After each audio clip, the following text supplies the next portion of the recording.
আসসালামু আলাইকুম, সকলকে আমন্ত্রণ আনন্দ টিভি সংবাদে। আপনাদের সঙ্গে আছি আমি সুমাইয়া আজাদ। ঢাকা 18 সংসদীয় আসনের উপনির্বাচনে বৃহস্পতিবার সকাল 8টা থেকে ভোট গ্রহণ শুরু হয়ে চলে বিকেল 4টা পর্যন্ত। আসনটিতে ভোট গ্রহণ করা হয় ইলেকট্রনিক ভোটিং মেশিনের মাধ্যমে। নির্বাচন সুষ্ঠু হয়েছে, কোথাও কোনো অপ্রীতিকর ঘটনার খবর পাওয়া যায়নি। নির্বাচনী এলাকা ঘুরে মানিক খানকে সঙ্গে নিয়ে প্রতিবেদনটি তৈরি করেছেন শামীম আলজাবের। ক্যামেরায় ছিলেন খলিলুর রহমান এবং আলী আহমেদ। গত 9 জুলাই সাবেক স্বরাষ্ট্রমন্ত্রী ও আওয়ামী লীগের সভাপতিমণ্ডলীর সদস্য অ্যাডভোকেট সাহারা খাতুনের মৃত্যুর পর ঢাকা 18 আসনটি শূন্য হওয়ায় সেখানে বৃহস্পতিবার উপনির্বাচন অনুষ্ঠিত হয়। নির্বাচনী আসনে মোট ভোটার 5,77,188 জন। এই আসনে প্রতিদ্বন্দ্বিতা করছেন 6 দলের 6 জন প্রার্থী। আওয়ামী লীগ মনোনীত মোহাম্মদ হাবিব হাসান, বিএনপির SM জাহাঙ্গীর হোসেন, জাতীয় পার্টির নাসির উদ্দিন সরকার, গণফ্রন্টের কাজী মোহাম্মদ শহীদুল্লাহ, বাংলাদেশ কংগ্রেসের ওমর ফারুক ও প্রগতিশীল গণতান্ত্রিক দল মনোনীত মবিবুল্লাহ বাহার। এদিকে বৃহস্পতিবার এই নির্বাচনকে ঘিরে নির্বাচনী এলাকাগুলোতে ছিল প্রশাসনের কঠোর নিরাপত্তার বেষ্টনী। নিরাপত্তার দায়িত্বে থাকা বাংলাদেশ আনসার বিডিপির উপমহাপরিচালক জানান, আমাদের প্রতি কেন্দ্রে আনসার বাহিনী সদস্যরা আছে, তারা নিরাপত্তার দায়িত্ব পালন করছে এবং আমরা প্রতিটা নির্বাচনেই আমাদের জনবল থাকে যারা নিরাপত্তামূলক দায়িত্বটা পালন করে এবং দায়িত্ব পালনে কোনো বিঘ্ন হচ্ছে কিনা তাদের পক্ষ থেকে বা অপর পক্ষ থেকে প্রভাবিত হচ্ছে কিনা সবকিছু দেখতে আসছি। আর এই নিরাপত্তার বলয়ে থেকে নিরাপদে নির্বিঘ্নে ভোটাধিকার প্রয়োগ করে ভোটাররা জানালেন তাদের প্রতিক্রিয়া। না, আল্লাহ দিলে কোনো সমস্যা নেই, আমি শান্তি মতন ভোট দিয়েছি। এইবারকার ভোট সুস্থ শৃঙ্খল খুব সুন্দরভাবে ভোট হইতেছে। সেই সাথে নির্বাচনে প্রতিদ্বন্দ্বিতাকারী আওয়ামী লীগ মনোনীত প্রার্থী Mohammad Habib Hasan IES school and কলেজে স্থাপিত ভোট কেন্দ্রে সকাল 9:50 নিজের ভোট প্রদান করে তিনি জানান, আমার জীবনে আজকে অত্যন্ত একটা আনন্দের দিন।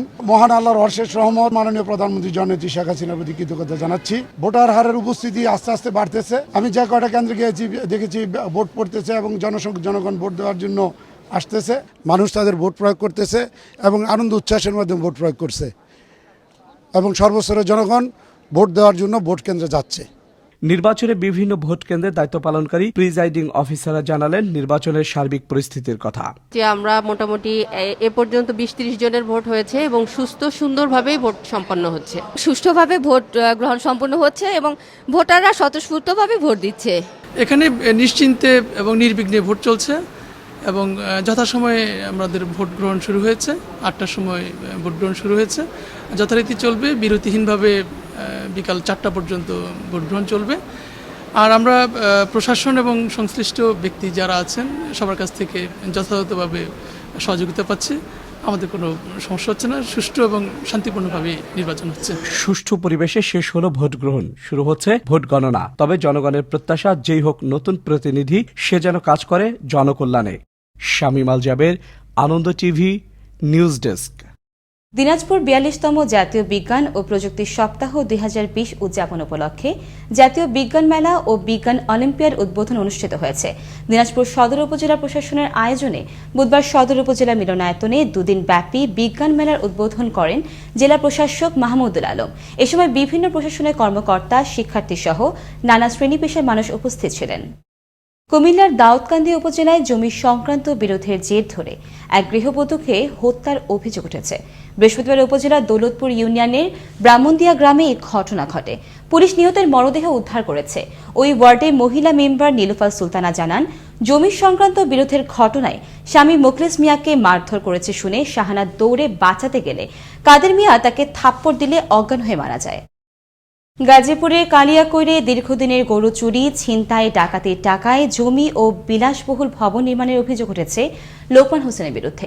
ট্রাকসহ গরু ছিনতাইয়ের ঘটনায় চক্রটি 2 সদস্যকে গ্রেফতার করা হলেও মূল হোতা এখনও ধরা ছোঁয়ার বাইরে। অপরাধীকে দ্রুত গ্রেফতারের দাবি এলাকাবাসীর। গাজীপুর কালিয়াকৈর প্রতিনিধি আফসার খানের তথ্য ভিডিওচিত্রে দেখুন ডেস্ক রিপোর্ট। কালিয়াকৈর উপজেলার চাইতলবেটি এলাকার সবরুদ্দিনের ছেলে লোকমান হোসেন পেশায় ছিলেন পোল্ট্রি মুরগি বিক্রেতা। সেখানে ক্ষতিগ্রস্ত হয়ে তিনি পেশা পরিবর্তন করে কসাইয়ের কাজ শুরু করেন। পরে লোভে পড়ে অতিরিক্ত মুনাফার আশায় গরু চুরি, ট্রাক সহ গরু ছিনতাই করে মাংস বিক্রি শুরু করেন।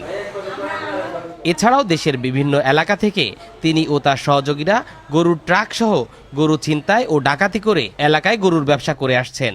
এভাবে দীর্ঘদিন চুরি ও ছিনতাই করে লাখ লাখ টাকা হাতিয়ে নিয়েছে মূল হোতা লোকমান হোসেন।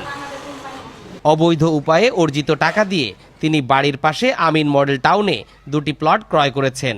গত 5 নভেম্বর রাতে রায়পুরা থানা, আশুলিয়া থানা পুলিশ ওই আমিন মডেল টাউনে অভিযান চালায়। অভিযানে ওই চক্রের 2 সদস্য সেলিম ও আরিফ খানকে গ্রেফতার করা হলেও মূল হোতা লোকমান কৌশলে পালিয়ে যায়।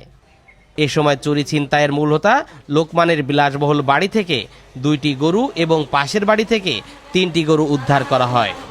আইনের লোকও কিছু বলে না, তাহলে এইগুলা সে আঙ্গুল ফেলে কলা গাছ হইতেছে কিভাবে হইতেছে? একটা ক্ষুদ্রতম মুরগির দোকানদারকে এত কিছু হইতে পারে? যেমন আমার এলাকা থেকে আমার নিচে 2টা, আমার ভাতিজা নিচে 3টা। এই যে ভাবি আছে, ওনার হাজবেন্ডের নাম হলো ইদ্রিস, আপনি ওই যে ওনাকে 4টা নিচে। আমার স্বামী গরু চুরির সাথে জড়িত নয়, বাড়ি করেছি ব্যাংক থেকে টাকা নিয়ে, এমনটাই বললেন অভিযুক্ত লোকমানের দ্বিতীয় স্ত্রী আখি আক্তার। এটা সম্পূর্ণ মিথ্যা কথা। আমার স্বামী গরু ব্যবসা করবে কেন? আমার স্বামী পোল্ট্রির ব্যবসা করে, সে আজকে 14-15 বছর ধরে পোল্ট্রির ব্যবসা করে। লোকমানের বিরুদ্ধে এরকম অভিযোগ থাকলে তদন্ত করে আইনগত ব্যবস্থা নেওয়ার কথা জানালেন কালিয়াকৈর থানার ভারপ্রাপ্ত কর্মকর্তা মনোয়ার হোসেন চৌধুরী। ওনাদের এলাকা থেকে 5টি গরু নিয়ে গেছে, কারা কারা চুর, তো চুরও নিয়ে গেছে 3 জন। যদি ওনার বিরুদ্ধে যদি কোনো অভিযোগ থাকে, কোনো সমস্যা নাই, আমাদেরকে যদি নরসিংদীর পুলিশ আমাদের হেল্প চায়, আমরা হেল্প করব। এ সকল অপরাধীদের দ্রুত গ্রেপ্তার করে আইনের আওতায় এনে শাস্তি দাবি করেছেন এলাকাবাসী। তরিকুল ইসলাম, আনন্দ টিভি, ন্যাশনাল ডেস্ক। নারায়ণগঞ্জে র্যাব 11 ও তিতাস গ্যাস কর্তৃপক্ষের অভিযানে কয়েকটি মশার কয়েল কারখানা ও রেস্টুরেন্টের অবৈধ গ্যাস সংযোগ বিচ্ছিন্ন করা হয়েছে। বুধবার দুপুর থেকে সন্ধ্যা পর্যন্ত সিদ্ধিরগঞ্জ থানাধীন সোনামিয়া বাজার, মাদানীনগর ও দক্ষিণ সানারপাড় এলাকায় এই বিশেষ অভিযান পরিচালনা করা হয়।